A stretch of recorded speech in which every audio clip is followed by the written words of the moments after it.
3 YouTube சேனல்கள் வியாபாரத்திற்கு இருக்கிறது. தேவைப்படுபவர்கள் இந்த எண்ணுக்கு தொடர்பு கொள்ளுங்கள். வணக்கம். வருகின்ற செப்டம்பரில் நம்முடைய பிரதமர் நரேந்திர மோடிக்கு 75 வயது ஆகப் போகிறது.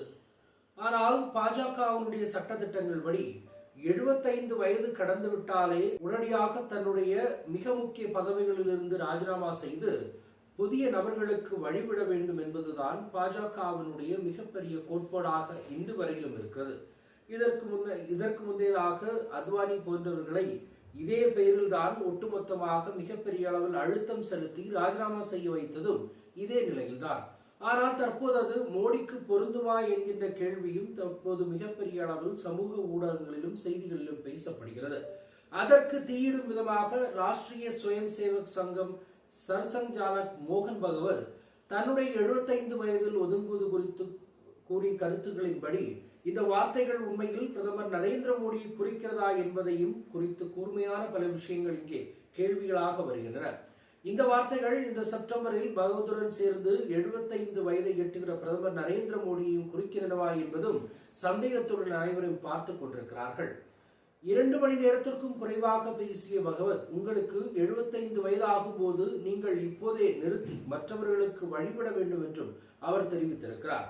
மறைந்த RSS சித்தாந்தவாதியான மொரோபந்த் பிங்லேவின் வார்த்தைகளை நினைவு கூர்ந்த RSS தலைவர், 75 வயதை எட்டியதற்கு பிறகு சால்வையால் உங்களை கௌரவிக்கப்பட்டால் நீங்கள் இப்போதே நிறுத்த வேண்டும். நீங்கள் வயதாகிவிட்டீர்கள், ஒதுங்கி நின்று மற்றவர்களை உள்ளே வரவிடுங்கள் என்று மொரோபந்த் பிங்லேவனுடைய கோட்டை கூறி காட்டினார். இதுதான் அவரது பாடம். மொரோபந்த் பிங்லின் RSSக்கு எந்த பிரச்சாரமும் இல்லாமல் வேலை செய்யவும் 75 ஆண்டுகளுக்கு பிறகு ஓய்வு பெறவும் கற்றுக் கொடுத்தார் என்று பகவத் கூறியிருக்கிறார். இந்த ஆண்டு செப்டம்பர் 11ஆம் தேதி பகவத் 75 வயதை அடைந்திருக்கிறார். எதிர்கட்சிகள் ஊகித்து வரும் பிரதமர் மோடி அங்கு சென்ற பிறகு ஓய்வு பெறுவதற்கு 6 நாட்களுக்கு முன்பு இவரும் ஓய்வு பெற வேண்டும் என்பதுதான் கேள்விக்குறியாக இருக்கிறது. 75 வயதிற்கு பிறகு ஓய்வு பெறும் விதியை மோடியும் RSSும் தான் கொண்டு வந்திருக்கிறார்கள். நீங்கள் இப்போது ஓய்வு பெற்று நாட்டை பாதுகாப்பான கைகளில் ஒப்படைக்க வேண்டும் என்று RSS மீண்டும் மீண்டும் மோடிக்கு அறிவுறுத்துகிறது என்று நான் நினைவு கூறுகிறேன் என்று ரவுத் வியாழக்கிழமை கூறியதாக செய்திகள் வெளியிடுகின்றன.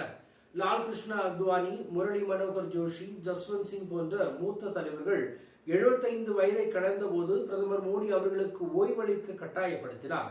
இப்போது மோடி அதை தானே பின்பற்றுகிறாரா என்று பார்ப்போம் என்றுதான் தற்போது ராவத் கூறியிருக்கிறார்.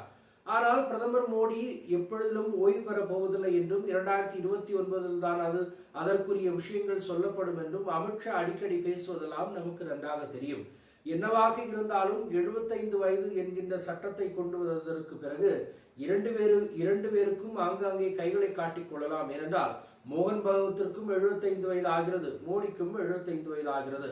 2 பேரும் மிகப்பெரிய அளவில் ஓய்வு பெற்று மற்றவர்களுக்கு வழிகாட்ட வேண்டும் என்றுதான் அவருடைய கோட்பாட்டில் இருக்கிறது. 2 பேரும் ஓய்வு பெறுவார்களா, மற்றவர்களுக்கு வழிகாட்டுவார்களா என்பதை பொறுத்திருந்து பார்ப்போம். மற்றவர்கள் சந்திப்போம். நன்றி, வணக்கம். மை நேம் இஸ் ரெட் சேனலை சப்ஸ்கிரைப் பண்ணிக்கோங்க. அதுக்கப்புறமா பக்கத்தில் இருக்கிற ஜாயின் பட்டனை கிளிக் பண்ணீங்கன்னா ஒரு நியூ பேஜ் ஒன்று ஓப்பன் ஆகும். அதுலயும் ஜாயின் பட்டனே கிளிக் பண்ணிக்கோங்க. அதுல பாத்தீங்கன்னா credit R debit card options இருக்கு. இதுல உங்களுக்கு விசா, மாஸ்டர் கார்டு, ரிப்பே அப்படின்னு 3 ஆப்ஷன்ஸ் கொடுத்துருக்காங்க. அதுல நீங்க எந்த கார்டு சூஸ் பண்றீங்களோ அந்த கார்டோட நம்பர் என்டர் பண்ணிக்கோங்க. அப்புறமா கார்டோட வேலிடிட்டி மந்த் அண்ட் இயரை டைப் பண்ணிக்கோங்க. அடுத்தபடியா உங்க கார்டோட பின்னால CVC கோடுன்னு சொல்லிட்டு 3 நம்பர்ஸ் கொடுத்துருப்பாங்க. அந்த நம்பரை இதுல என்டர் பண்ணிக்கோங்க. அப்புறமா அட்ரஸ் அண்ட் இன்ஃபர்மேஷன் என்டர் பண்ணிட்டு பைங்கிற பட்டனை கிளிக் பண்ணிக்கோங்க. ஒருவேளை உங்க கார்டு நம்பர் இன்வாலிட்னு காமிச்சிச்சுன்னா உங்க கார்டுல இன்டர்நேஷனல் யூசேஜை எனேபிள் பண்ணுங்க.